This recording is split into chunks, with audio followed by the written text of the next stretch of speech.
Hai anak-anak, Assalamualaikum warahmatullahi wabarakatuh. Salam sejahtera bagi kita semua. Anak-anak, bagaimana kabarnya? Semoga kita semua selalu diberi kesehatan dan terhindar dari virus corona. Kita akan belajar di tema 1, selamatkan makhluk hidup, tema 2, hewan sahabatku, pembelajaran 1. Sebelum pembelajaran dimulai, marilah kita berdoa menurut agama dan kepercayaan masing-masing, supaya diberi kelancaran dan kemudahan dalam melaksanakan pembelajaran hari ini. Jangan lupa disiapkan buku dan alat tulisnya. Pada pembelajaran ini termuat 3 muatan pelajaran, yaitu IPA, IPS, dan Bahasa Indonesia. Berikut ini tujuan pelajarannya. Negara-negara di Asia Tenggara memiliki banyak jenis hewan. Beberapa di antaranya ada yang dijadikan sebagai makanan, simbol negara, atau dijadikan sebagai hewan peliharaan. Baca teks berikut dan amati gambarnya. Gajah putih dianggap suci oleh beberapa negara di Asia Tenggara seperti Myanmar, Kamboja, dan Thailand. Menjaga gajah putih adalah usaha yang sangat mahal, karena pemiliknya harus menyediakan makanan khusus untuk gajah. Indonesia dikaruniai luas wilayah lautan lebih besar dibandingkan luas daratan. Luas lautan Indonesia mencapai 5,8 juta kilometer persegi. Di dalam lautan Indonesia tersimpan potensi perikanan yang cukup besar, salah satunya ikan tuna. Ikan tuna adalah salah satu ikan yang paling banyak dicari negara lain seperti Jepang, Amerika Serikat, dan Uni Eropa. Sekarang, tahukah kalian burung yang hidup di negara tetangga kita? Burung apa ya? Burung takurdahan, hidup di Malaysia. Hewan ini termasuk hewan yang dilindungi negara.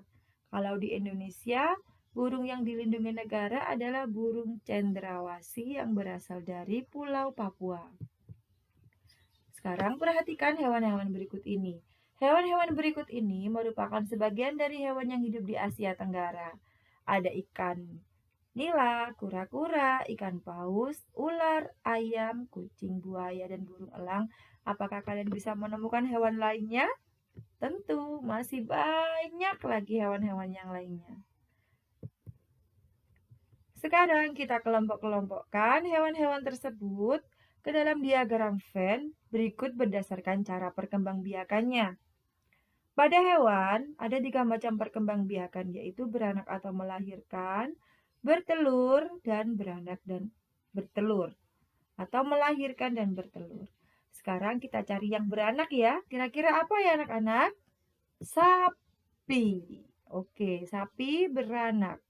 Kemudian ada kucing, ikan paus. Berkembang biak dengan cara beranak atau melahirkan. Kalau bertelur, kura-kura, ayam, buaya, dan burung elang, serta ikan nila. Ada yang beranak dan bertelur? Ada, yaitu ular. Sekarang kita bahas lebih lanjut lagi tentang perkembangbiakan hewan. Yang pertama ovipar atau bertelur. Perkembangbiakan hewan dengan cara bertelur disebut dengan ovipar. Ciri-ciri hewan ovipar adalah tidak memiliki daun telinga, mengerami telurnya, dan tidak memiliki kelenjar susu. Contohnya ayam, bebek, burung, bunglon, udang, cumi-cumi, kura-kura, dan lain sebagainya. Yang kedua, vivipar atau melahirkan atau juga bisa disebut dengan beranak. Perkembangbiakan hewan dengan cara melahirkan disebut dengan vivipar. Ciri-ciri hewan vivipar adalah memiliki daun telinga, menyusui anaknya, memiliki kelenjar susu atau glandula mamae, serta tubuhnya ditutupi oleh rambut. Contoh, sapi, kambing, gajah, singa laut, kelinci, anoa, terenggiling, ada ikan dugong, ikan paus, dan lain-lain. Yang ketiga adalah ovovivipar, bertelur dan melahirkan. Perkembangbiakan hewan dengan cara bertelur dan melahirkan disebut dengan ovovivipar. Hewan ovovivipar tidak memiliki ciri khusus, namun yang membedakan adalah proses pembuahannya, yaitu bertelur, kemudian menetas di dalam tubuh induknya, barulah melahirkan.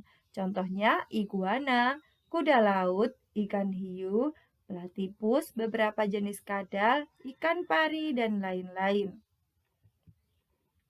Hewan-hewan yang ada sangat membantu penduduk di kawasan Asia Tenggara dalam kegiatan ekonomi.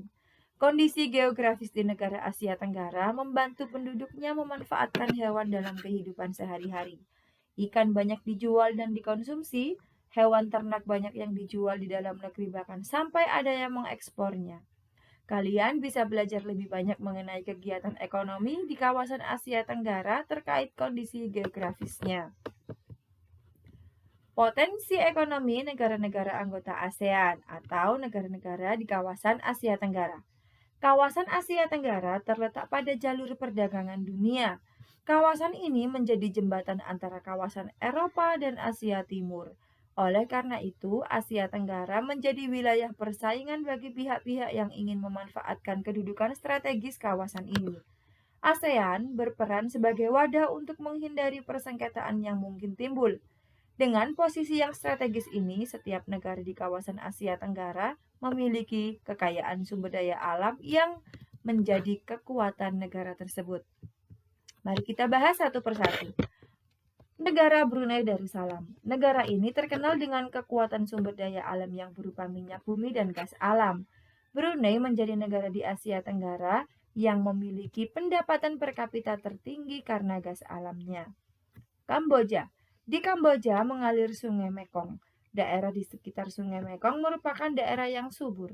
Mata pencaharian penduduk Kamboja adalah pertanian. Hasil pertanian Kamboja yang besar adalah padi dan karet. Ketiga adalah negara Filipina. Filipina adalah sebuah negara kepulauan yang mata pencaharian sebagian besar penduduknya adalah di bidang pertanian. Filipina berhasil menjadi salah satu negara di dunia yang dapat membangun dan mengembangkan pertaniannya dengan baik. Beberapa produk unggulan hasil pertaniannya yang diekspor ke berbagai negara adalah seperti nanas, padi, kelapa, dan gula. Hasil pertanian ini juga yang menunjang perkembangan ekonomi negara ini. Selanjutnya adalah negara kita, Indonesia. Sebagai negara kepulauan terbesar di kawasan ini, Indonesia memiliki ragam sumber daya alam yang sangat kaya. Banyak hal yang dapat dikembangkan untuk memperkuat perkembangan ekonomi Indonesia. Saat ini, Indonesia mengekspor minyak dan gas bumi, tekstil, dan produk-produk dari kayu. Pertambangan menjadi salah satu pintu masuk para pengusaha mancanegara ke Indonesia. Keindahan alam Indonesia pun merupakan daya tarik yang menjadi sumber devisa negara dari sektor pariwisata. Negara selanjutnya adalah Laos. Laos bertetangga dengan Kamboja. Negara ini dilewati oleh aliran Sungai Mekong. Sama seperti di Kamboja, kegiatan pertanian banyak dilakukan di sepanjang aliran sungai ini.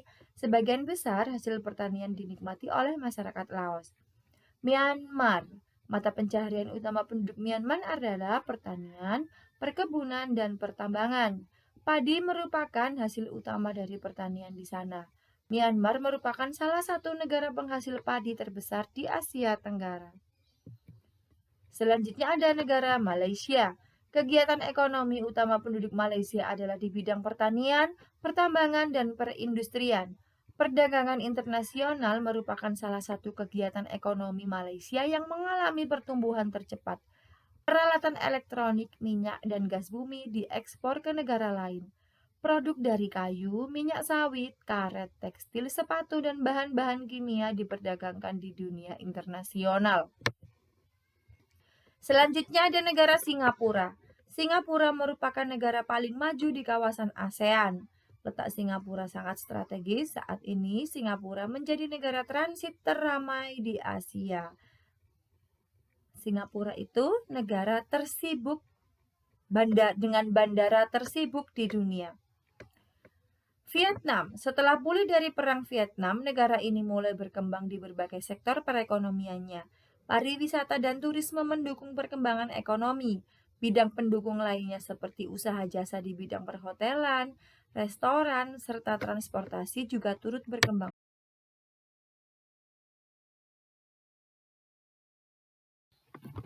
Selanjutnya adalah negara Gajah Putih atau Thailand. Thailand sering disebut sebagai lumbung padi di Asia Tenggara. Padi memang merupakan hasil pertanian terbesar dari negara ini. Selain itu, perkebunan, kehutanan, pertambangan, dan industri juga merupakan kegiatan ekonomi penduduk Thailand. Saat ini, penghasil utama Thailand adalah sektor pariwisata. Keunikan bangunan budaya di Thailand merupakan daya tarik tersendiri bagi warga wisatawan mancanegara. Nah, berikut ini ada sebuah bacaan tentang gajah putih. Dengarkan baik-baik ya, Bu Lulu akan membacakan bacaan tersebut. Gajah putih dianggap suci oleh beberapa negara di Asia Tenggara seperti Myanmar, Kamboja, dan Thailand. Menjaga gajah putih adalah usaha yang sangat mahal karena pemiliknya harus menyediakan makanan khusus untuk gajah. Nah, dari bacaan tersebut, kalian bisa mengambil kesimpulannya. Kesimpulan sudah pernah dijelaskan oleh Bu Lulu pada pembelajaran-pembelajaran sebelumnya. Nah, dari bacaan tersebut, kesimpulan apa ya anak-anak yang dapat kita berikan? Kesimpulannya adalah gajah putih dianggap suci di beberapa negara di wilayah Asia Tenggara. Sekarang ada bacaan yang berjudul Sapi terdiri dari 2 paragraf. Tugasnya adalah bacalah bacaan tersebut, kemudian cari kesimpulan pada paragraf 1 dan paragraf 2. Kerjakan di buku tugas tema kalian masing-masing dengan baik dan lancar. Ya, tentunya kalian harus banyak berlatih menulis menggunakan ballpoint karena kalian sudah kelas 6 supaya tulisannya lebih jelas dan bisa dibaca. Sampai di sini pembelajaran hari ini anak-anak. Jangan lupa tetap semangat belajar, belajar berilmu, ilmu yang bermanfaat, dan jangan lupa tetap terapkan prokes, protokol kesehatan 5M, supaya kita semua terhindar dari virus corona. Wassalamualaikum warahmatullahi wabarakatuh.